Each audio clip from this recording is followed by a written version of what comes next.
If there's one thing fire needs, it's fuel, which means dry wood and underbrush that quickly ignites. We all like the look of all the trees and all the things around our house, but they're not very pretty when they're black. That's the warning Tony McWilliams gives to residents of Lincoln National Forest. They're our neighbors on the other side of the fence. We can only be so effective if they're not doing something on their own private property.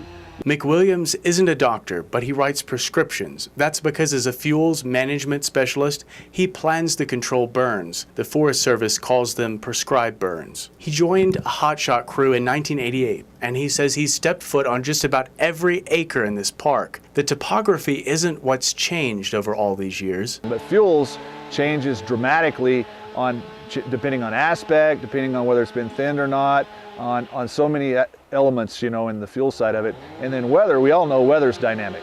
Molly Wright is on the fuels crew here at Lincoln National Forest, where the season marks one of the driest and windiest on record. I've been fighting fires since I was 18. My dad did it when he was in college, so it was a good way to make an income, and fell in love with it.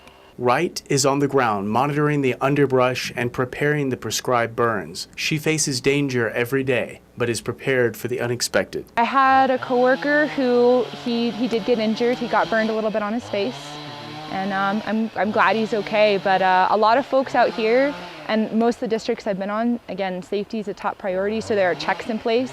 Like if you'll notice right there with Calvin and with my coworker Logan, he's kind of keeping him back at a safer distance. That way, if the chainsaw did come back, it wouldn't hit him. McWilliams wants to make it clear, thinning the forest does not prevent forest fires. That's not the case at all. What we're doing is we're trying to thin the forest, remove the excess woody biomass material, and make it fire behavior, if it were to catch on fire, manageable safely by firefighters. We don't think of any of these fires as natural, but long before the national parks were created, these trees burned on a regular basis. This ecosystem, it evolved with fire as part of it.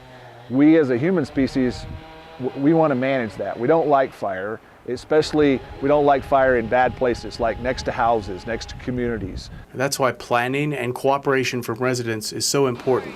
So when these men and women get the call, they'll be able to battle the flames as safely as possible. At Lincoln National Forest, Sloan Patton, KRWG News.